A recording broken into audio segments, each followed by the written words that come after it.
Kurt, before we get too far down the road, one of the things, and I failed to mention it right after we saw the clip, is a guy that we haven't seen in a while, or me and you haven't seen while we're doing these shows together, is Steve Blackman.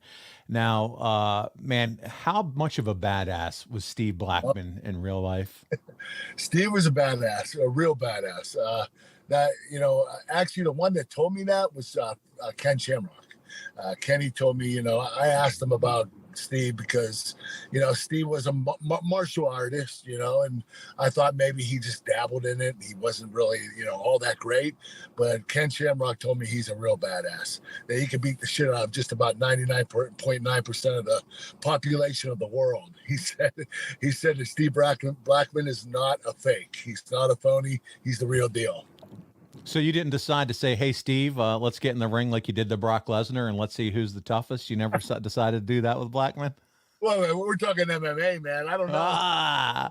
Well, hey, that's a part of MMA too, what he does. So yeah, I could have wrestled him down to the mat and held him down there and said, "Do you give?" So did it feel like, though, as you're starting to wrestle Rock more and more, it just gets easier and easier working with him? Yeah, he was so easy to work with, though. I mean, you're talking about a guy that's 6'6", 280 pounds. He moves like he's 150 pounds. He's really athletic, never heavy. Always got up for me for my suplexes and my angle slams.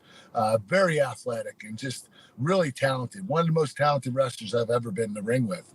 I wouldn't say he's technically sound. In other words, he's not a great technician, chain wrestling, but he was really entertaining and he was really athletic. He had enough wrestling ability that with his charisma, that's it took him. He didn't need anything else. He was that good. Yeah. Yeah,